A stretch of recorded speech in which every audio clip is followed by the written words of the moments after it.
बिस्मिल्लाहिर्रहमानिर्रहीम। मेरा नाम डॉक्टर नूर खालिक और मैं incharge chest unit government Naseerullah Babar memorial hospital Kohat road Peshawar and also assistant professor Jinnah Medical College Peshawar and nowadays focal person for COVID-19 for government Nasirullah Babar Memorial Hospital Kohat road Peshawar. चूँकि आप सब लोगों को पता है, बहुत ज़्यादा टीवी पे भी और लोगों में भी तकरीबन सब लोगों को पता है कि ये कोरोना वायरस या सार्स कोविड-19 क्या है और इस क्या हमें करना चाहिए, इसके नुकसानात क्या है, इस कॉम्प्लिकेशन क्या है, ये कहाँ पे इसका ओरिजिनेट यानी कहाँ पे है, ओरिजिन कहाँ पे है, किस मुल्क में हुआ था, ये तकरीबन सबको पता है। और इस बारे में बहुत ज़्यादा टीवी पे भी चल रहे हैं, टीवी पे भी इसके हो रहे हैं, हर डिस्कशन भी बहुत ज़्यादा हो रहे हैं, डॉक्टर साहिबान भी हमें इसके बारे में बता रहे हैं। लेकिन मेरे जहन में कुछ बताना था आप लोगों के लिए, बीइंग अ रेस्पिरेटरी फिजिशियन। सबसे पहली बात तो ये है कि बाकी कोरोना ये बीमारी है और ये पेंडेमिक हो चुका है। WHO ने इसको पेंडेमिक करार दिया है और ये पूरी दुनिया में फैल चुका है।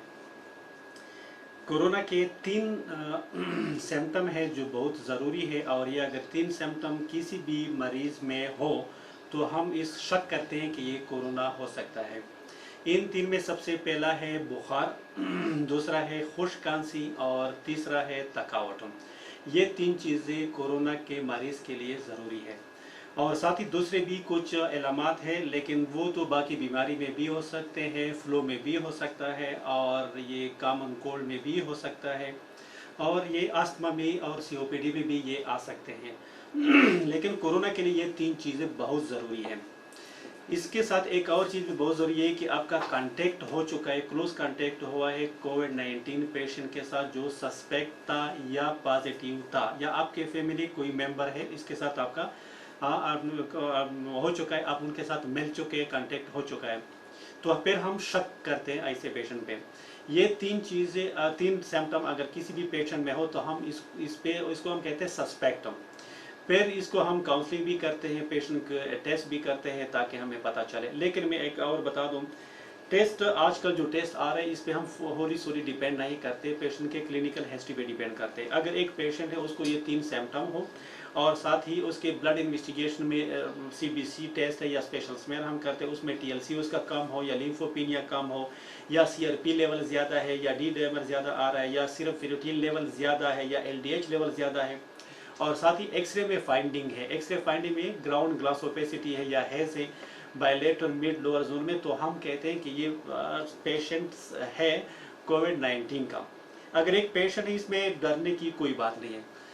हाँ, डरने की बात है और उन लोगों के लिए है जिसकी उम्र 50 से अबाव है या जो लोग सफ़र कर रहे हैं, उसको डायबिटिक है, हाइपरटेंसिव है पेशेंट है और रीनल का मसला है, रोमेटाइड है, स्टेरॉइड ले रहा है या कीमो रेडियोथेरेपी पे है या अंडरलाइन मैलिग्नेंसी है या लंग ट्रांसप्लांटेशन, हार्ट ट्रांसप्लांटेशन या किडनी ट्रांसप्लांटेशन या बोन मैरो ट्रांसप्लांटेशन के जो बीमार है उसके लिए ये ख़तरनाक भी है।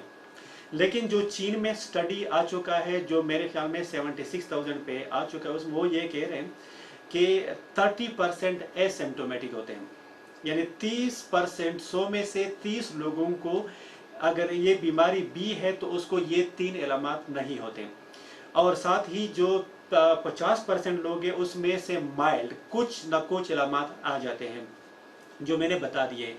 12% को हम कहते हैं सीवियर, 5% क्रिटिकल, टोटल 3% मॉर्टेलिटी।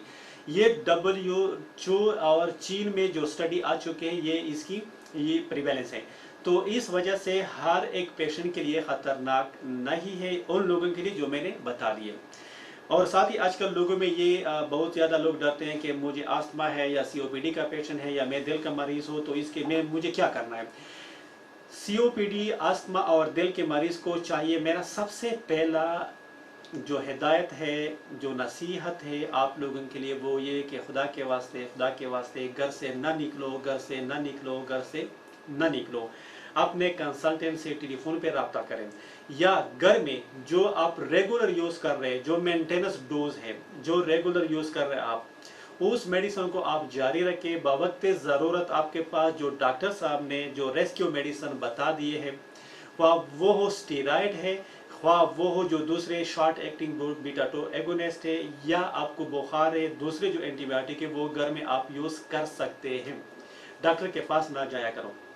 सबसे पहला ये, अगर मसला ज़्यादा हो तो डॉक्टर से टेलीफोन पे रब्ता करें, घर से बिल्कुल नहीं निकलना है।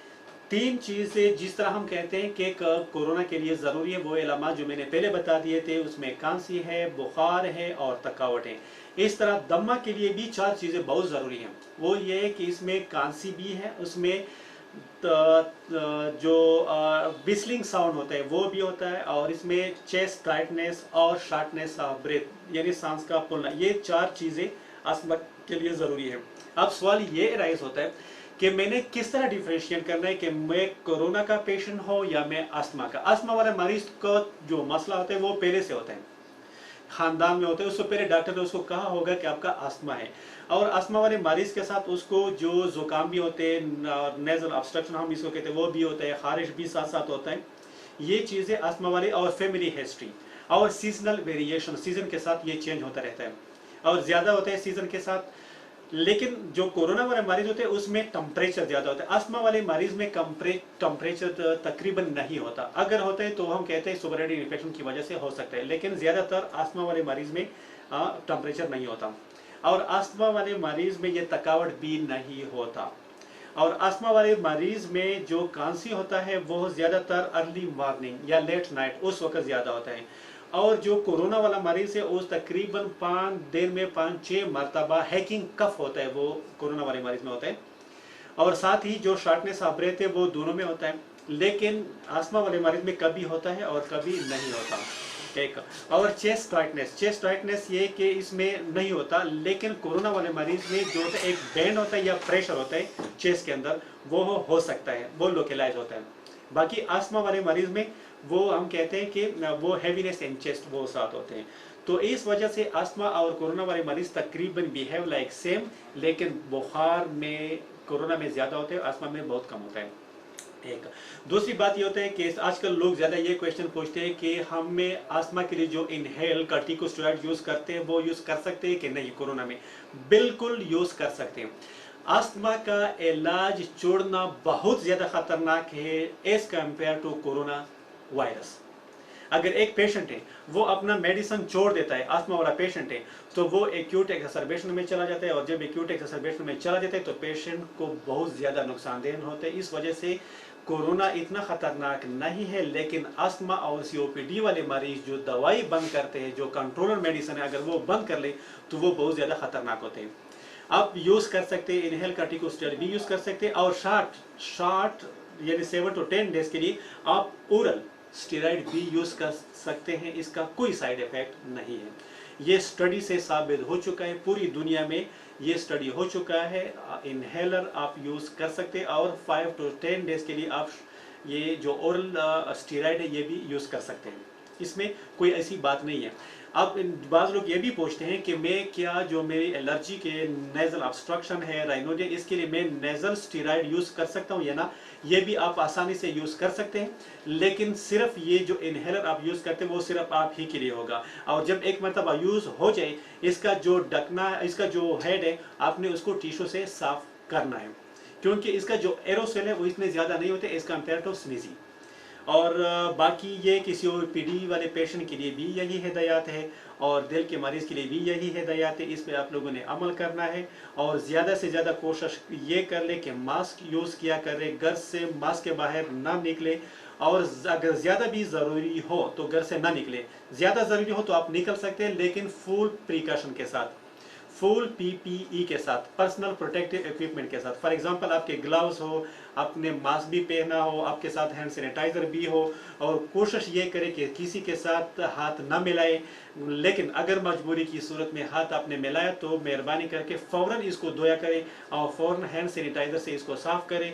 कोशिश करें कि माउथ को, मुँह को, आंखों को और नोज़ को ये इनके साथ ये हाथ को मत लगाओ, और फासला को मेंटेन करो। जिस तरह WHO कह रहा है, सारी दुनिया कह रही कि एटलीस्ट 6 फीट या 2 गज के फासले पर एक दूसरे के साथ रहा करो। और आखिर में मेरे ख्याल में मेरा पैगाम अगेन आप लोगों को ये है कि आपका जो कंटिन्यूस मेडिसन है अस्थमा COPD के लिए वो हो जारी रखें, इसको किसी सूरत में नहीं छोड़ना है। और अगर तकलीफ़ हो डॉक्टर से टेलीफोन पे आप रजू कर सकते हैं, या मेहरबानी करके आप खुद ना निकले। अपने जो यंग है जिसकी उम्र 30-40 साल से कम है उसको अपना प्रिस्क्रिप्शन दे के उसको कह दे कि डॉक्टर के पास जाओ और उनको मेरा ये तकलीफ़ बताओ, या वीडियो मैसेज या वॉइस मैसेज या आप व्हाट्सएप के ज़रिए मैसेंजर के ज़रिए डॉक्टर को कॉल भी कर सकते हैं और अपना तकलीफ़ उनको बताओ और इसके मुताबिक डॉक्टर आपको मेडिसिन लिख के देगा। आखिर में वो ये कि आप स्क्रीन को आपको एक हेल्प लाइन नज़र आ रहा है, अगर आपको कोई भी मसला हो इस हेल्प लाइन पर आप कॉल कर सकते हैं और अपने मालिज आपको जो डॉक्टर है इस पे आप अपने डॉक्टर से मशवरा कर सकते हैं। आप इस जो हेल्प लाइन को नोट कर लें और जिस डॉक्टर के साथ यानी रिस्पायरेटरी फिजिशियन के साथ आपने मशवरा करना इस पे आप कॉल कर सकते हैं।